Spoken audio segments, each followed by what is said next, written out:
Now, for a more in-depth look at that story, we have with us Dr. Kim Chang-su from the Korea Institute of Defense Analyses. Dr. Kim, thank you for joining us. Thank you.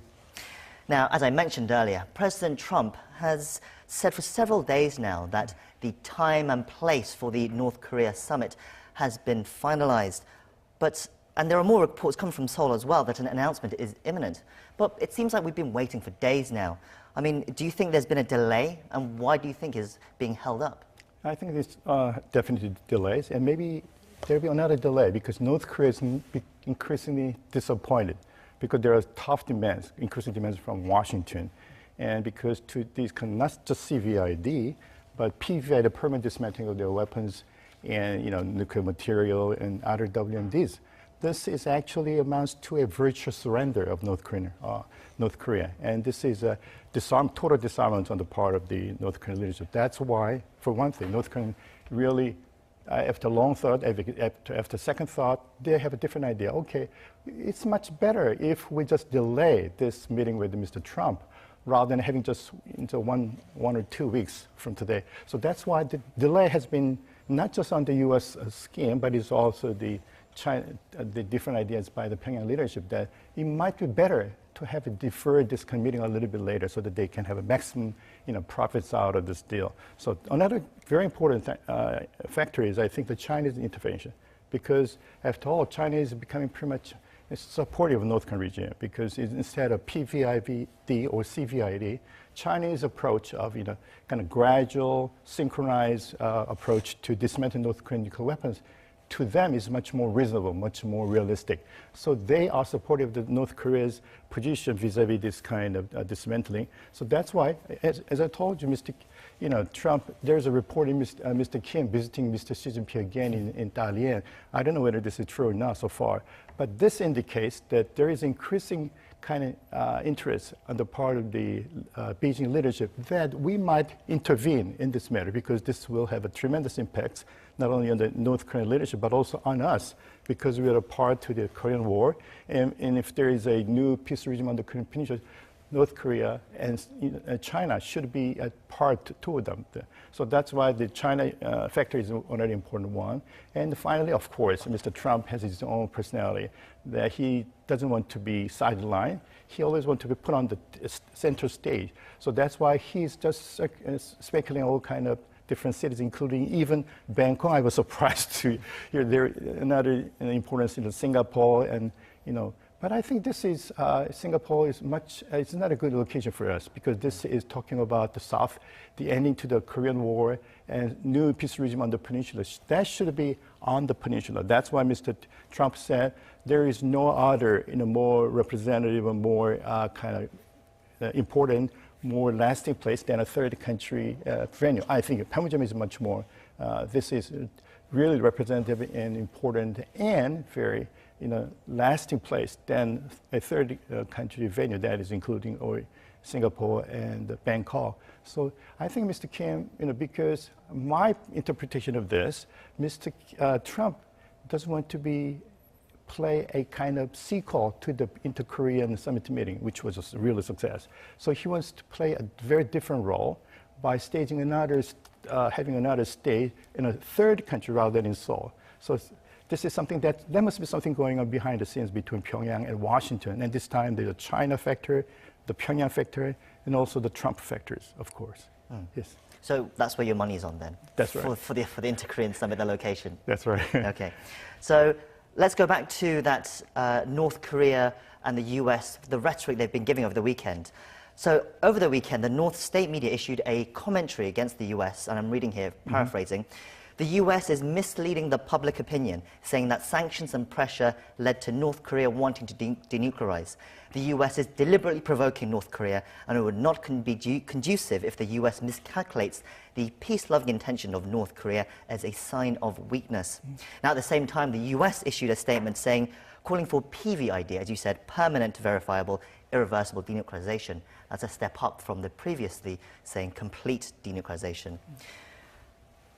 How should we take these two statements? How should we take these two sentiments? I mean, is it a sign that the summit is being delayed? Oh, I think we have to make it very clear. All the criticism that has been voiced by Pyongyang leadership quite recently, yesterday and today, is not actually U.S. government official position, I believe. It is all the pundits in Washington and even in the punditry in South Korea that was criticizing, North Korea was negotiating from this position of weakness rather than this strength. And there were signs that this kind of sanctions will continue on until North Korea finally agrees to coming to the negotiating table for a CVID or PVID. And this is something that cannot be accepted by the North Korean leadership. But so far, going back to your position, this is rather than, it's not just it's not, I think to be sure it is not the U.S. government position, because United States has not made that kind of claims or counter proposals yet. So it is all the punditry in Washington and in Seoul that North Korea was coming to this kind of inter-Korean summit meeting in the first place. Because they have a kind of inferiority complex, and they have many things to gain from the South Korea. But now, this time, they're looking for some other meetings. So this kind of, this is North Korea's hostility to the United States for the last 40 years has been the same thing. There's no easing of tensions. There's no easing of sanctions by the United States. And so that's why North Korea was very angry. And this is probably one of the reasons why they are delaying this, instead of just saying yes to Mr. Trump's proposal that we hold this meeting here and there and on what time. But I think this is, after second thought, they believe this must not be in their best interest, hold this kind of early meeting with Mr. Trump, given all the kinds of criticism coming from Washington and also some kind of concerns. Even I don't, maybe inner of his power circle, there's some people claim, we might be a kind of falling a victim to this kind of trap. I think it's a figure to be like a Trojan horse that has been, in two capitals, Seoul, in Washington, and so I don't know. There must be a lot of reasons why North Korea has changed its positions, not just internally, but vis-a-vis the United States. Okay, let me give a serious thought to the second thought to this one, because now we have a lot of advice coming from Beijing, particularly, and because they're giving all the full support of Pyongyang's position vis-a-vis. And Mr. Kim, and here in South Korea, we have a very good and relatively good government in their own light, that we are willing to help them out of their kind of economic poverty, and we are willing to advance our relations with the North Korean leadership, with North Korea as a whole, with all kind of summit meetings, working level meetings, or ministerial meetings, and also the reunion of separated families. So given all these kind of new good things they can get from Seoul and also coming from Beijing, so because Mr. Trump is so continues to tough on us, not Mr. Tough, but some other punditries on all the people in Washington, because they are very negative. I was told that about 70% of Washington pundits, they are very negative about the upcoming summit meeting between Kim and Trump. So this is a reality we are facing in Washington. So given this kind of situation, North Korea might conclude that we might get very less to gain from this meeting with Mr. Trump, but many more things to lose from Mr. Trump's meeting. So I think that's why they're delaying this summit meeting with Mr. Trump, and probably this is one of their tactics to raise their ante to get much more concession from the upcoming meeting with Mr. Trump. Well, I guess trust on either side is hard-earned, especially after all these years. Now, putting it into this mix, there's a recent development. Reports of coming out that Kim Jong-un, as you mentioned earlier, might have traveled to Dalian in China to meet with Chinese officials, possibly even with President Xi Jinping himself again. Do you think he might be there? I have no way to confirm that, but the reasons, the chances are pretty good, because China and North Korea finally find another reason why they have to maintain a very good relationship with all the very tough demands from Washington and even Japan. And so I think this makes perfect sense for the Kim Jong-un leadership to go to, I don't know, Dalian or not, because there was a kind of launching of a second aircraft carrier in Dalian. So there's a perfect kind of timing and perfect venue for the two leadership, Chinese and North Korean leaders, to meet and talk about what kind of strategy we should develop from now on, because we are facing a very strong demands and very pressure from Washington This also applies to Beijing as well, because trade war, and so I think this probably the kind of the emergence, the convergence of these two leaders' interests vis-a-vis United States. So it's quite likely, but we have to just wait 1 or 2 more days to count whether this was a reality or not. Sure. Maybe preparing teamwork for the upcoming summit with the US. That's right. So tomorrow there's the trilateral meeting between South Korea, Japan and China. It's happening in Tokyo. The main headline topic, again, is going to be North Korea. But what are the details do you think they'll be discussing? What are the 3 countries wanting from this trilateral meeting? You know, Tokyo has maintained a very continued diplomacy vis-a-vis North Korea for many years. The number 1 priority, abduction issue. Second one comes North Korean nuclear. And third one, North Korean missiles. But this time, this will be a trilateral, not just the bilateral meetings. So 3. So I think the top priority will be definitely how we are going to dismantle or denuclearize North Korean WMDs. And also, according to the Japanese views and media, the other WMDs, biochemical weapons, should be included on our agenda. So this is something probably that will top our agenda tomorrow in Tokyo. But when it comes to abduction issue, because we have a different views and Chinese have different views, because it is more a kind of more Japanese domestic issue rather than international issue.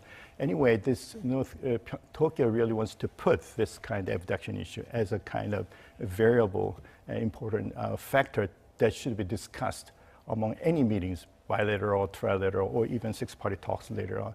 So there will be a very tough time discussing on these issues, but they're going to really to put all these issues on the table. They will discuss deeply, but it is very difficult to reach any kind of consensus because we have so different national interests and approach to solving these kind of diplomatic issues. Just quickly then, before we go, say rough date of when do you think the US summit could be? Many people speculate that sometime to make a second week of June or something, because if you look at the calendars, like G7 meeting, and also we have in the first week of June, we are going to Asian Security Summit. I've been there many times. So every time, I don't know exactly because who's coming from Washington. There used to be a defense minister and president himself. So we had a Chinese Xi Jinping, but this, I don't know. I didn't chance to look at all the agenda and participants of the ASSS for this year. But if the media attention will be, the world media will be in Singapore, definitely. That's the first week of June. And we are going to have on the second and third week of June, we are going to G7 meeting in Canada, right? So in between, those two are most ideal and most probable dates for the North Korea-US summit meeting. But after that, because of conflict in schedule, it'll be deferred for many more months. I don't know. Maybe they'll come up with a different rationale why we would better see a kind of deferred meeting rather than early meeting in some time like June. So it depends on how Beijing will or Pyongyang will react to the Washington's proposal, which is a PVID. PVID is just more tough than the CVID. So they are just giving a second thought, and probably they're maybe talking each other behind the scenes, and they will, if they don't announce any meetings on a fixed date, it's okay. It's their job to do that, because after long thought, they have to come up with the best best timing for the very historic summit meeting. Well, that's what we have time for. Thank you for coming in, Professor Kim. It's always good to have you with us. My pleasure.